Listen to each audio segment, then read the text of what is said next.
Yeah, well, Okay. you're definitely gone for a friggin' long time, and that's sort of why I wanted to have like a podcast episode with you, because it's like talking to a man maybe who is like unfrozen from ice, Yeah. like, That's, like that's what certainly the did way it feels sometimes.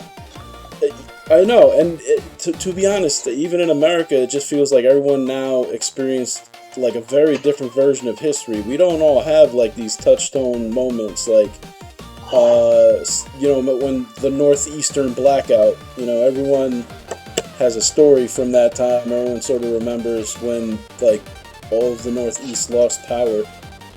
Oh, which blackout was this? If we're talking about 2003, I have a story. Someone told me something happened in 2018. Clearly, I don't have a story for that. I don't think it was in 2000. I think it was in the 2003 one because we were all kids then. I don't want to talk about that because we we all had a story. There was Yeah. there was very little looting, surprisingly, and we all chilled on the block at Didi Benora's house. Yeah. And I think, yeah, because we had a car then, so it's not like we had to walk home. I know the buses shut down at one point. The trains definitely shut Hmm. down. Yeah. All the restaurants were cooking and giving away their food because nobody knew when the electricity would ever come back. So that was fun. I remember vividly me, Little Mike, and Big Mike waiting in the Soundview. I can't remember the exact name of the park, but you know which park I'm talking about, the one right next to my family's old home. Yes. We were sitting in that basketball court waiting for the sun to go down and to do something strange, and then the lights cut on at 8:30. I'll never forget. What the The hell were lights you cut on at gonna do? 8:30 p.m. What the hell were you gonna do? I understand Big Mike and Little Mike doing something weird, but you were never really down to clown like that. I guess we did do some B&Es back in the day. Down So I to don't know if clown because I factor by intelligence, and looting during a blackout has a high factor of not getting caught. I'm I not getting caught. guess. I Now, if guess, an but idiot goes to rob a store when all the lights are on, that's the difference. But when we're experiencing an entire blackout and everyone's looting, I have a high chance of getting away with it. So that's why I was down to clown. all right. Just grab a console and go. That was my plan. Grab a console and go. True. That's what I was True. gonna do. That's fair. And it's not like I can actually judge you. Well, for one thing, you didn't actually do anything. It sounds like, and another, me and your brother were sort of, for a time, acting way out of pocket.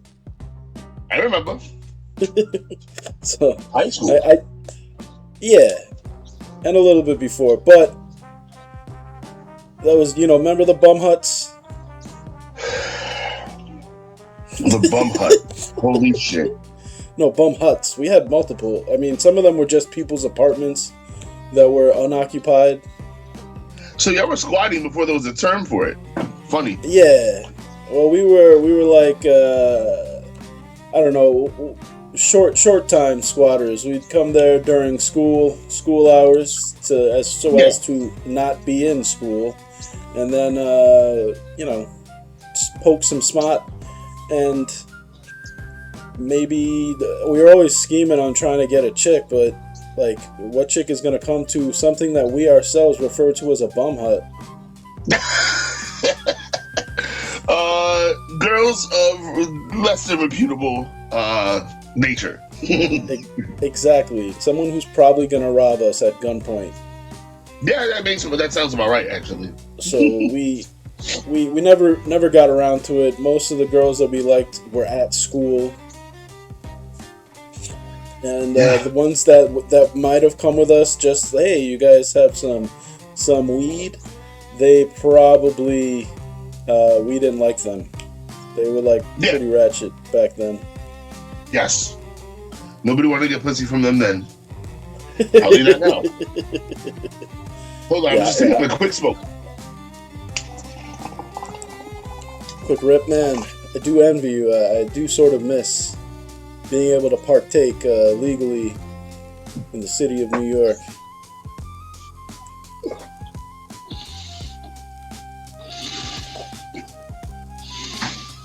I don't know how far a Excuse me, flight I'm still here. Thailand is from here. Yeah, no, that's what Smoking I'm is a feeling. process, yeah. Indonesia, Feeling bro, that. you went to a Muslim country, man. That's some shit. You you went to a Muslim country. And Muslim countries all have all of their own rules, and many of them are quite negative on ingesting things to make your body's chemistry change. They don't get down with that. I feel it's not even just the Muslim thing. Like a lot of Southeast Asian countries, they're very strict on that. Like Thailand recently legalized it.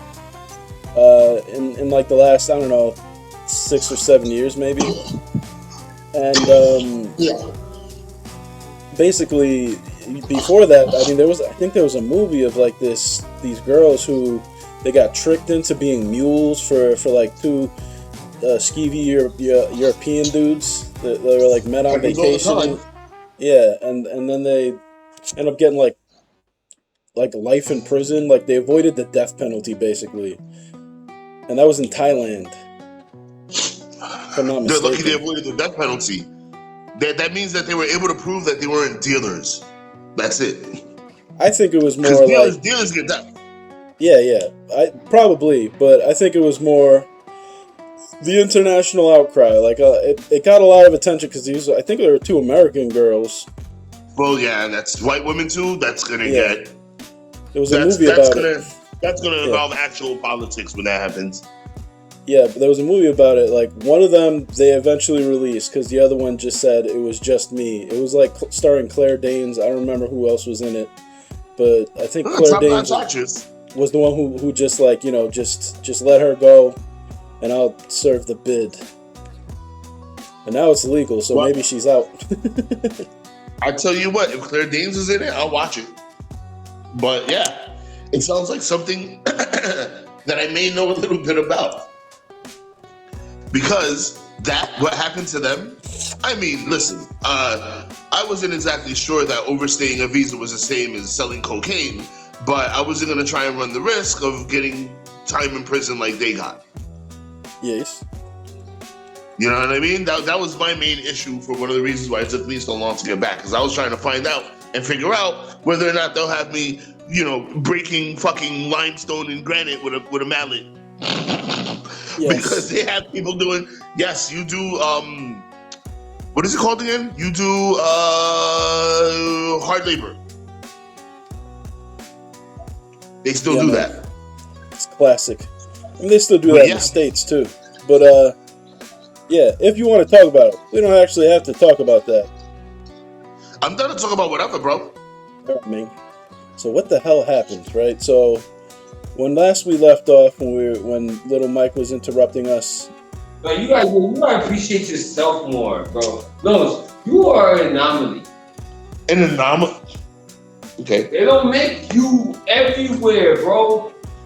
I'm sorry, bro. I have not been many places off this little state, but people come here, and the people I have met do not connect to you. What the fuck I know you as a characteristic of a person. Yeah, the funny thing is, you are rare, dog. But I'm not even saying it because I love you and I know you.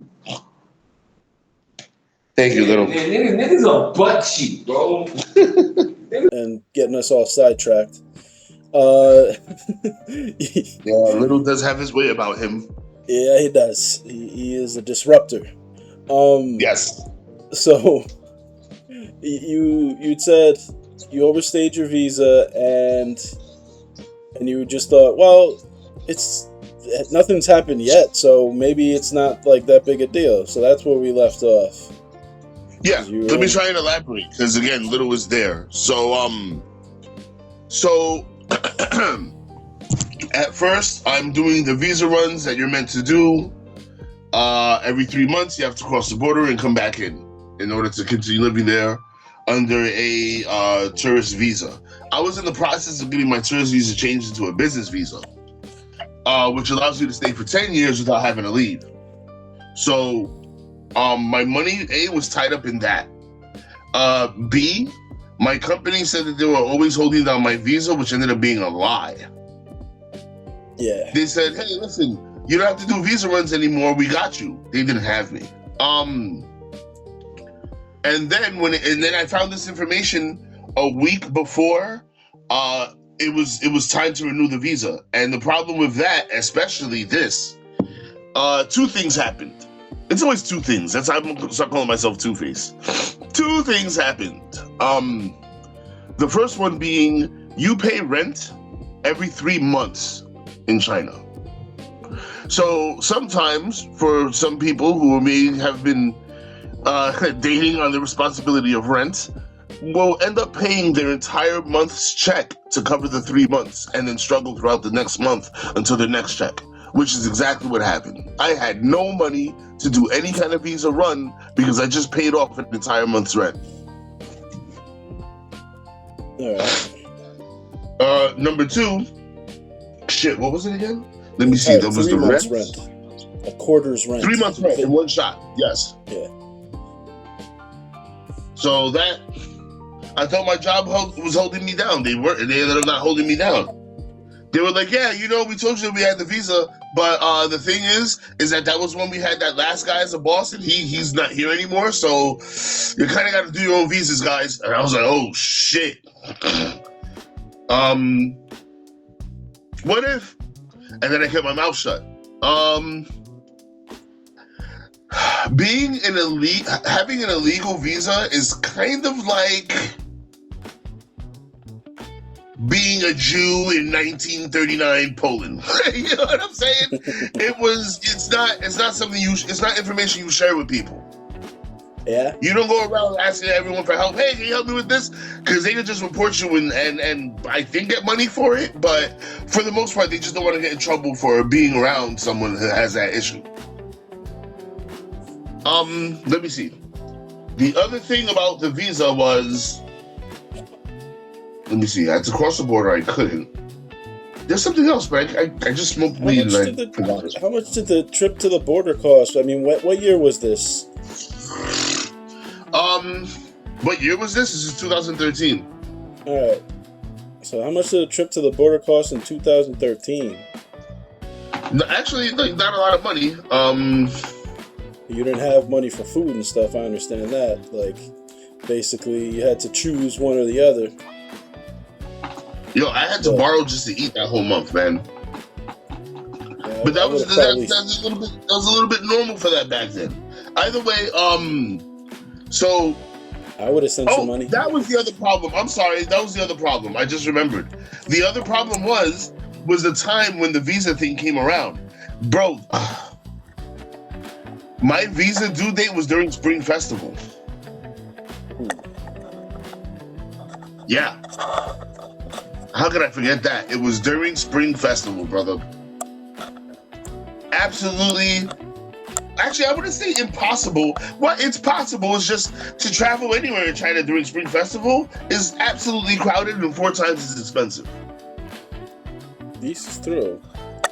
But what I do when shit like that happens, because it does happen to me, I'm sort of in the same situation. I have to, every 2 months, I have to take a trip out to go. So yeah, 2 months. That's what it is now. It's 2 months. Yes. I'm working on my family stay because of my daughter. Of course. Here, with your daughter, you should be able to get a much easier ability, hopefully, to be able to get a permanent residency. Well, the thing is, you just have to have like a certain amount in cash, and I have that now, but you have to have it for like 3 months. So that's what I have to do, is not spend money for the next 3 months. But yeah. So what I would do, and I was back when I was with my wife, I was always like I'd be short on money, and I'd borrow, but I'd also like make sure if I have to take the trip early, then I'll take the trip early to avoid like the price gouging. Like that's to me, it always just seems like I've just gotten onto prudent planning and planning ahead.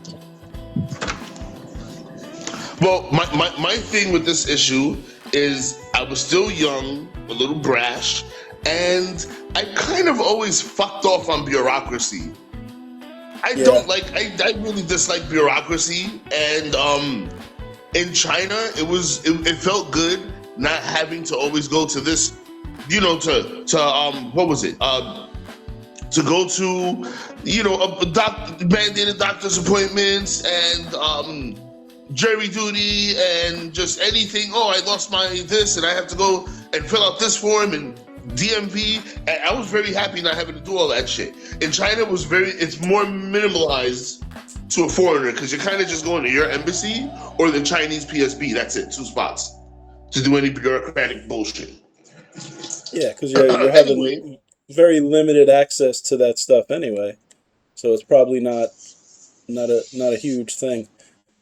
Well, yeah, I'm not a Chinese citizen, so it's not like I'm applying for an actual ID and shit. Yeah. All right, so fast forward 2013 until you come back. What happened in the interim? No fast forward. I refuse to fast forward. No, I'm not talking about skip that. I'm saying like we're at the right where we left off is 2013. You fucked your visa. You couldn't make the trip, and now you're already over your stay limit. Is what I'm saying. There's more. Yes, but there's more prudent information than this. Yeah. But listen, no. I have to fill it. I have to tell the whole story. Okay. Okay. Go. So, and the whole story is, it's the day of my visa expiration, maybe even the day after, right? It's Spring Festival. I'm sitting in my house. I'm waiting for the hammer to drop. They're going to come knock on the door. I'm going to get an email. I'm going to get a text. They're going to come get me, and I'm going to get deported. Cool. I'm fine with that. With this 2 years there, I'm like, I had a good time, but it's about to end anyway. So let's just go. Let's go home. And the strangest thing happened. No one came. I got that. A month goes by, no one came. 3 months goes by, no one came. I'm like, what's going on here? Something happened, bro. Something happened because in every story I've ever heard, you overstay your visa and they're on your ass the next day. I've heard several stories of people even nearing their expiration date and getting a phone call from the PSB saying, well, do you need help? I didn't get any of that. I'm like, what's happening? My number's registered under my fucking passport? Wait a minute. I don't think it was back then. I think my number was registered under Danny. Oh. Also, as you probably well know, when you go to, this is in China. The moment you get off the plane, it doesn't matter whether you are tourist or you live there as a foreigner, you have to go directly to the PSB and you have to give them your passport and they register you. If I sleep over a bitch's house, they want me to go and re-register my house the next day. That's how it is in China. This funny thing happened. Your brother is a small part of it. Your brother David introduced me to a man named Kevin. I was also introduced to this man. You know fairly well as well. Yeah, I was also introduced to Kevin. I met Kevin blind, drunk, and naked in my hotel room, and that's where we're going to leave the story. That sounds like Kevin. Yes, you have met Kevin. Yes, you have. When I met him, he ditched me for pussy, leaving me by myself in a bar for like 2 hours because I had no phone and I was in China for less than 2 weeks. I had no idea where to go anywhere. And I felt like if I had left that bar, I would have been lost to everyone and I would have not been able to find it again. You probably didn't even think anything of it, man. Kevin, no. He was drinking. When he's drinking, there's only one fucking thing he cares about. He goes, Carlos, we gotta go get the pussy or we're fucking losers. Yo, Kevin, relax, bro. It's not that serious. No, fuck that. We gotta fuck pussy. Kevin becomes a monster when he drinks, bro. And I lived with that man for 3 years. Well, I only had so I think that's what I'm talking about. 2 wonderful nights with him where he was mostly hungover, didn't drink that much, and mostly just bitched about how expensive everything was compared to China. Yeah. Kevin, I'm sure. Yeah, it sounds like him. Oh, man. Yeah, hungover, yeah. Going off. A lot of hair of the dog that weekend from him, I'm sure. It was. It was a pretty boring weekend for me, kind of. I mean, not boring. I missed the bachelor party. Everybody got separated and ended up going to different bars. Um, Everybody came back like late. Like my plane landed around. I got into the hotel like around 11:30, and everyone had left at like 11. And so it Oh, was so like, you were already behind by half an hour and a half an hour drinking. Ugh. yeah, By the time you met them, they must have been a mess. yeah, they were. I think eventually Dave came upstairs, and he was actually pretty sober, seemingly. But Kevin, Well, he's dealing Kevin, with a mirror and Kevin getting was married. blind. Yeah. Yeah, exactly.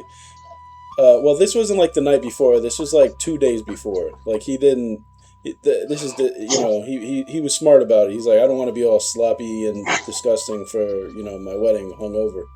And I'm sure like his in-laws wouldn't have appreciated that, and his wife wouldn't have appreciated that either. So he just didn't do it. But well, I Yeah. mean, he had his last hurrah before the conversion, the final conversion.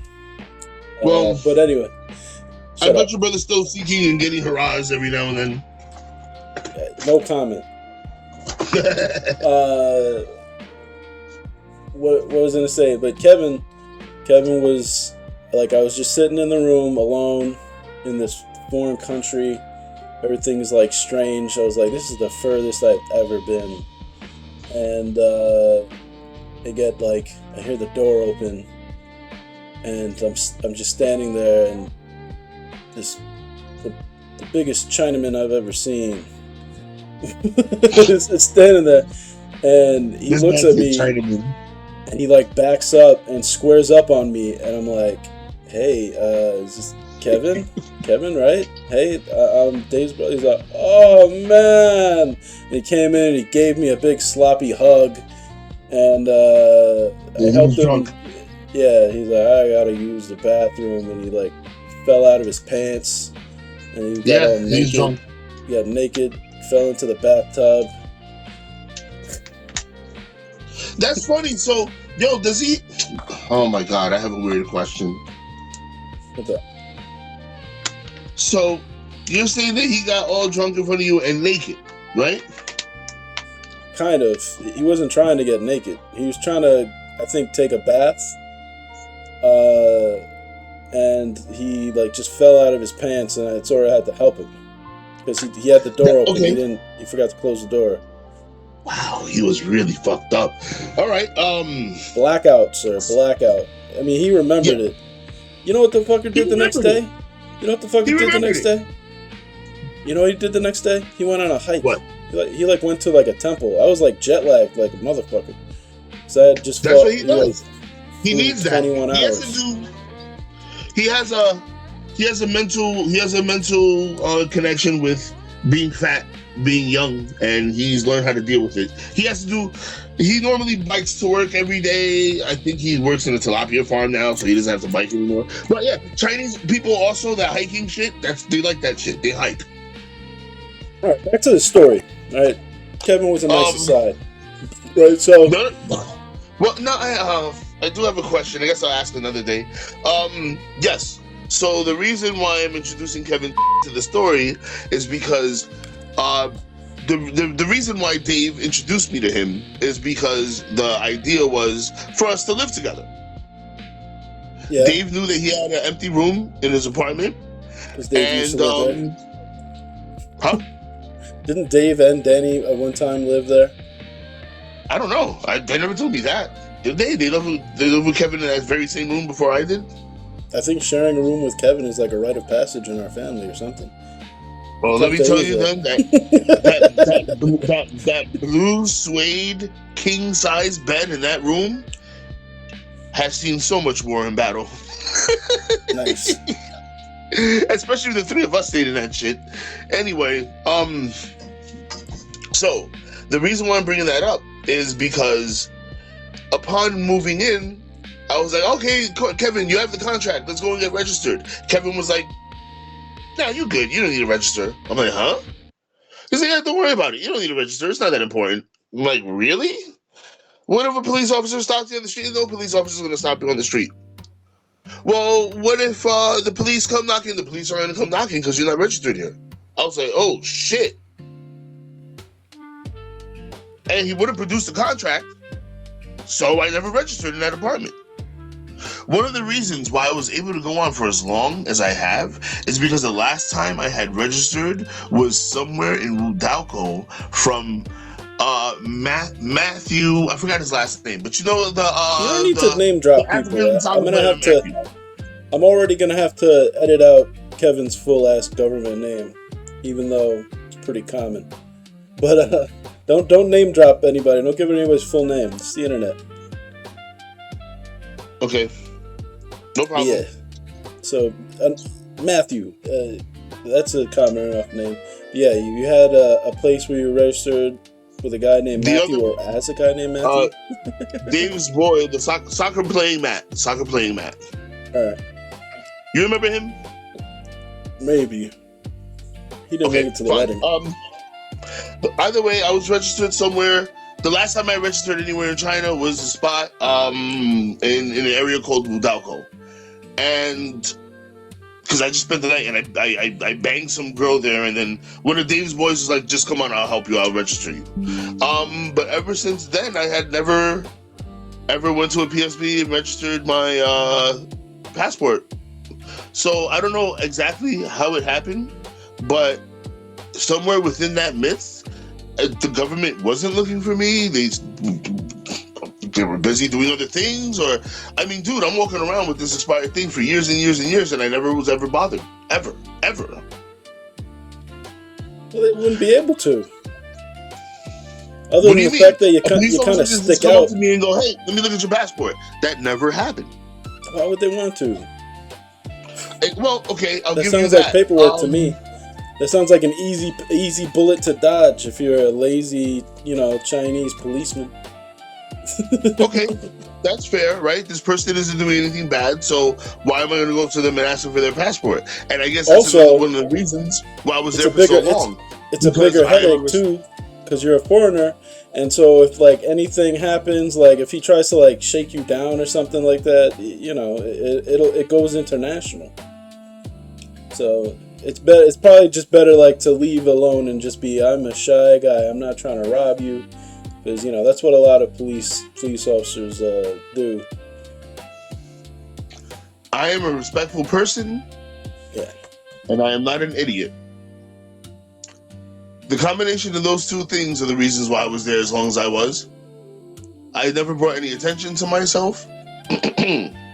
Even though I'm smoking weed and hash and drinking and partying pretty much every weekend.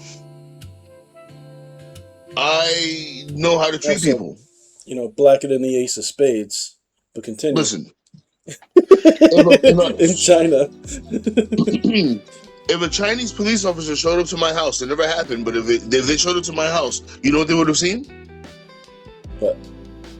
I insisted anywhere that I lived that we put the Chinese flag in the living room. Oh, nice. Smart. That is true. Chinese person walks in, holy shit, this man really respects our culture. They leave me alone. Done. Probably. That's how it is, bro. Maybe. I've seen it. That's why I did it. I've seen it work. I've learned over the years of living over there. But other than that, yeah, one of the reasons why I was able to live over there as long as I have is just because I don't offend people. I don't piss them off. I never give anyone a reason to say, hey, let me take a look at that passport there. Mind you, there's other things. There's been sacrifices. In all those years, ever since the visa expiration, I've never left the city.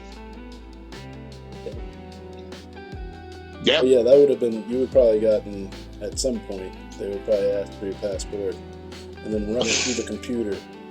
Well, that's another aspect. Don't go anywhere and don't do anything in which they're going to ask for the passport. In other words, hotels were out, and I refrained from traveling by train or bus. Now, I learned that I could have still been traveling around the country by train or bus up until 2018. But I learned that in 2018, so whatever. Right. So, let's move forward. You registered a place finally, but then your visa's expired, right? And Again, then, I never ever registered in the first place that I was living. Okay. Never once. All right. But I'm saying, when your visa's expired, then what do? You're still working, I guess, right? Still working, gotta eat, gotta pay rent, gotta live somewhere.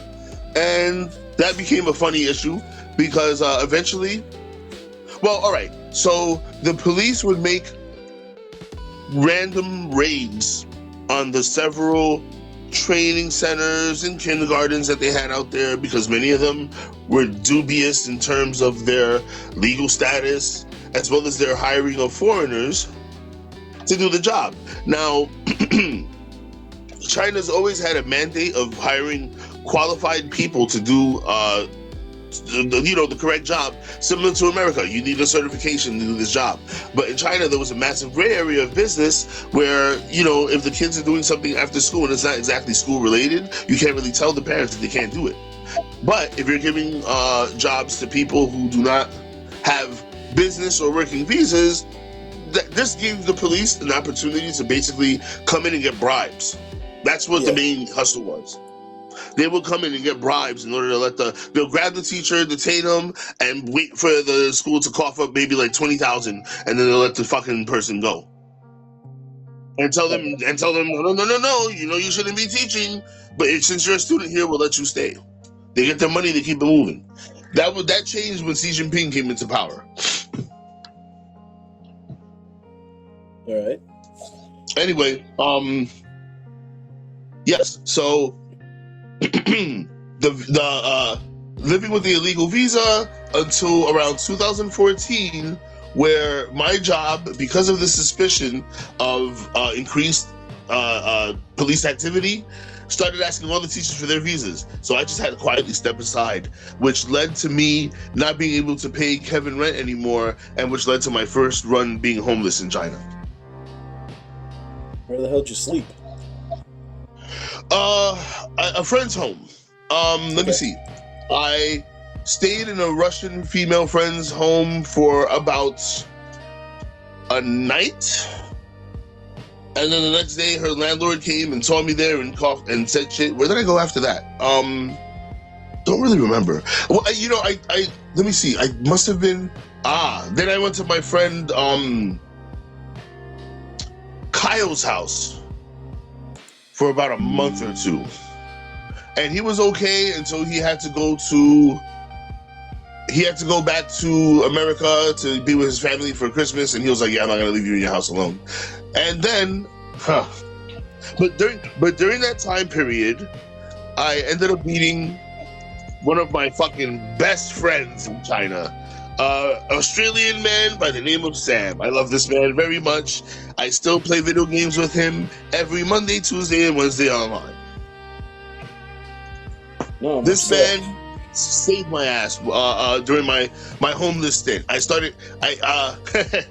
It was a chance meeting in the middle of a random corner in the busiest fucking party area of Sanleyton at the time, and we're just standing outside this rock place. He's like, he's 19 years old, fresh face, 6'2", crop of blonde hair. He was a lady magnet. Just by being around Sam, I got pussy. Terrific. Yes, great wingman. Yes. The scraps. No. He loved hip hop, wrestling, and chasing ass. That's it. I found a friend. You know what I'm saying? Yes. So yeah, I ended up living with Sam, crashing on his couch. Oh man, that's where I met Sam and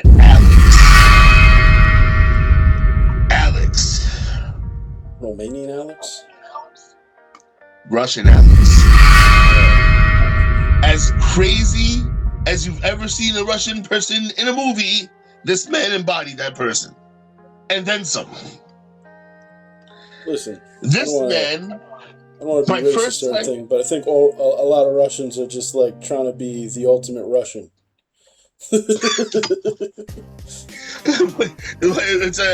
They're all Highlanders. There can only be one. They're all killing each other until there's one left who's like wearing a fucking Kodiak bearskin and with a ring of vodka bottles around his waist. No, it's more like a national competition to see. There's this YouTube channel where it's I forget the name of it, but it's this Russian guy, and he makes like these crazy, like he plays around with guns, right? So he made like a helicopter drone thing with a gun on it. He's like, "Do not do this at home. I am a professional Russian." Is Yes, I can see Alex saying something like that. it was kind of like a really dangerous version of Jackass almost.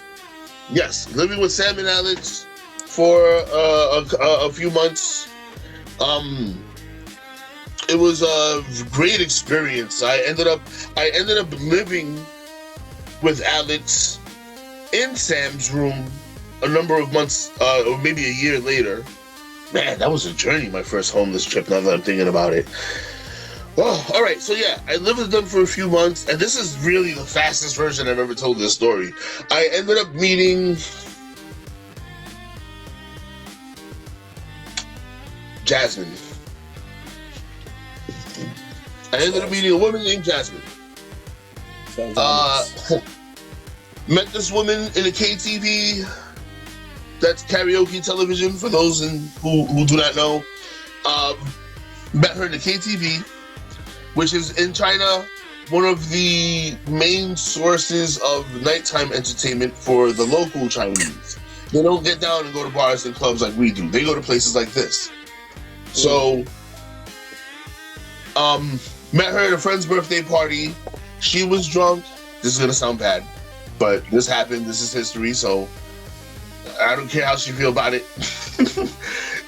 She was fairly lit with her 3-year-old son in the stroller. Yeesh. So the nice guy in me wants to dote on the kid and make sure the kid's all right. There's a reason why she was lit. You say yeesh, but the fact of the matter is she was, well, there's 2 reasons why she was lit, but the first reason why she was lit is genetics. You and I both understand, because you and I have both seen our parents, and we have also done ourselves get lit in front of children, because that's what Puerto Ricans do, and she is in fact Puerto Rican. I'm just saying, KTV though, going out. Like at home, maybe, during a party, everybody's kids are there, that's a little bit more understandable. But, yes, one child in a party full of adults, believe me, I understand. It was a warning to the KTV. It was a red flag, actually. But she was hot, and the kid needed help. She actually almost accidentally sat on him during the night, and that's when everyone was like, okay, it's time to help her go.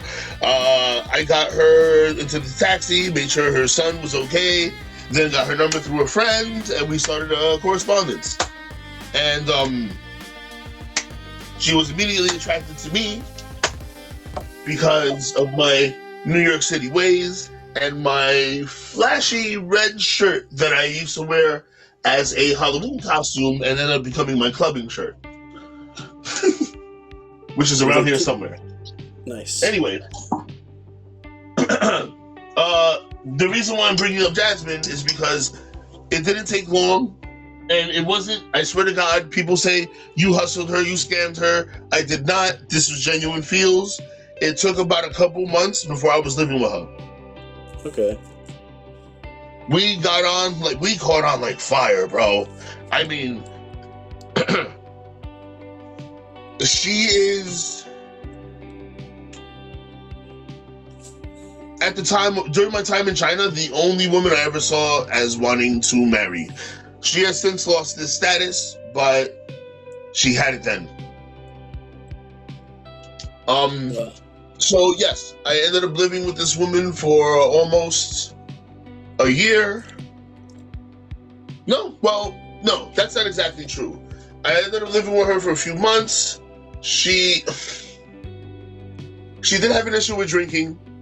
Please, I would implore everyone to not hold it against her. It takes a special person to live away from their family when they feel a certain way about their family, and she dealt with the pain and the stress by drinking. Yeah, this is a tale as old as time. Self-medicate. Well, we know. Yes, not to mention the fact that the only thing you can really tweak on in China is alcohol. We were all self-medicating. That's really what the partying culture was. It was all just a mask and a band-aid for everyone who more or less missed home or just everyone numbed themselves with alcohol. That's what you did. Yeah, but that's what I'm trying to avoid. Hers was excessive. It's one of the reasons why she had to leave China. She's doing much better for herself now. Oh, she wasn't Chinese? Last I heard. Huh? She wasn't Chinese? No. She's American in her early 40s now. Alright. I'm trying to remember what the hell your age is. I thought you were much older than me, but I think you're only like 3 years older than me. I am 43. Alright, so you're only 2 years older than me. Well, I guess 1 year and change. That don't even seem bro, right. That's the way it's always been. I'm gonna be upset if you forgot your own age. I'm Dude, trusting my internal clock. Right. No, I'm messing with you. I like this whole lean and stuff, but I'm not gonna forget my age, bro. Alright. You're yeah. So, you're like a year and a half older than me, I guess. Yes. So I lived with her for a few months. Then she got upset about well, during this time with the homelessness, I've had brushes of decent jobs, but nothing really good. When I had first gotten with her, I was doing transcribing for a tech company that loaned its services out to LG and Microsoft. Okay. After that, I was working in a club. Now, here is where I guess I can understand where she used to get drunk and jealous and upset and has kicked me out and had me sleep on the street a couple of nights. And I stopped trusting living with her, ended up staying with one of my friends who was working in the company I used to work in, and her kung fu master husband. Nice. Yeah. That's an origin story right there. Well, except for you were in your some people tell me I should write a book. I mean, dude, I am leaving out so much good stuff with this fast-forwarded version I'm giving you. I'm leaving out so much. We can get into more, because I really want to do this more with you on occasion, just because, like, the normal guy that I do this with, he's about to have a kid, and he was already too busy for us to have a podcast. So I need other co-hosts. I had my wife on a couple times, but that's not a thing anymore. Okay. So she's not gonna be making any more appearances probably in the near future. And so, like, I need other co-hosts. You know, maybe I want to definitely do more with you anyway. All right, so you're living in the Kung Fu Master's house. Yes, living in the Kung Fu Master's house in a nice part of Beijing for a while. The Kung Fu Master, he is extremely nice. And let me say for the record, I never had one single solitary racial negative experience in China. If anything, okay. So all these stories of they go up and they touch the hair. Mind you, at some point I made an aesthetic choice and there is no more hair to touch. But even when there was, that never happened unless it was in the bedroom. And then that's not the same thing. Well, exactly. So it's not like a stranger. The stories of the children going up to black people and rubbing their skin and saying, "Hey, why doesn't it come off?" I've even seen it. It's happened right next to me, but it never happened to me. And I unfortunately was with a group of like-minded black people who I guess haven't really had terrible, you know, like, it wasn't, when the kid did that, we didn't get upset, we didn't fucking go nuts, you know what I mean? It's a teachable moment, as they say. So, yeah, I have never had any negative racial, or honestly, indeed, any negative experience that I can call to mind of dealing with Chinese people. Never, not one. You know what I get over here? You know what I get over here? What do you get? People just speak English to me, like little kids will just speak English. Oh, They're like, yeah. hello, The way I hello, practice Mister. English. That They go, hello. happens, yes. Yeah. They go, hello, Mister. That's it. I really don't get any bad. Like occasionally, I'll just see like a guy who was already having a bad day, and I guess seeing me, he's just gonna like stare at me or something, and I debate All right. whether I should stare him back or just really lean on my Christianity. So I have to bring this up because this is definitely a point. You are experiencing being a foreigner in a different country the same way that we would stare at Chinese people when we were young because we really didn't see them outside of a laundromat or a dry cleaners or We didn't really a stare Chinese at them, takeout man. place. We would make first off, we made fun of everybody. It didn't matter if you looked funny. It didn't matter what color you were. We were just gonna rag on you. We were gonna give you a nickname Americans still do. like Rambo. They still do, and it's embarrassing. Now, after having lived an international life, it's embarrassing when I see Americans like imitate a Chinese person after they've spoken. You know, I'm like, We definitely did some of that's that. cringe, bro. Don't do that. It's not cool anymore. It should be. You know, You should, like the should be able Chinese to make person come fun of over. everybody. Like Eddie Murphy used to say, the Chinese person come over and take their order. So you want pork fried rice and the wonton soup and the chicken wing? Okay, good. I'll come back with your order. And when they walk away, we go pork fried rice and wonton soup. Yeah, like that's not cool anymore. We don't do that. That's been proven in America. Although stereotypes exist for a reason, I do believe that too. Yeah.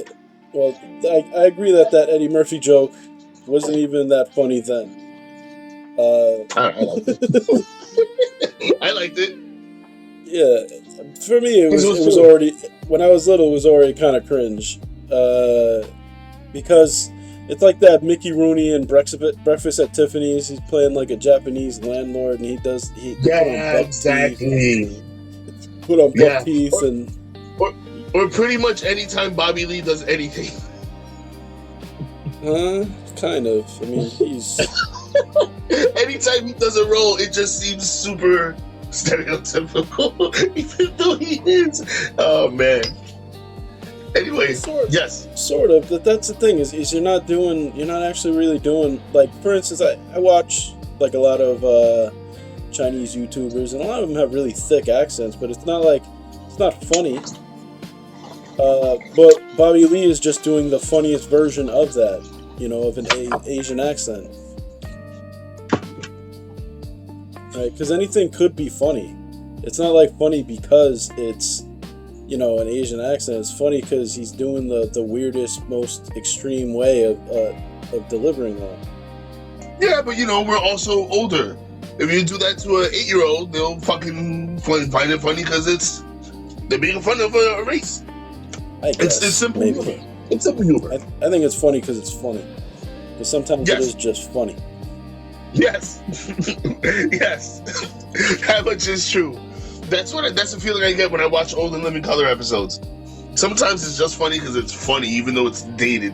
I don't know, that Handyman sketch, I was like, geez. I used to think this was funny. I used to do Handyman. I used to go around pretending to be that guy, and now I'm like, I remember. I watched that shit just the other day. Handyman. This guy would say up, and away and fall out of the fucking window. As a kid, that was it. I was on the floor. up, and away. You could see he just fell out the window. That was it. Comedy gold. That was the funniest part of Handyman, was his exit. He would grab one of the bad guys and say, "Uh-oh, it looks like someone is about to join the ranks of the handicapped." And he kicked their ass. Yes, he turned him into a cripple. Make him cripple like me. Anyway.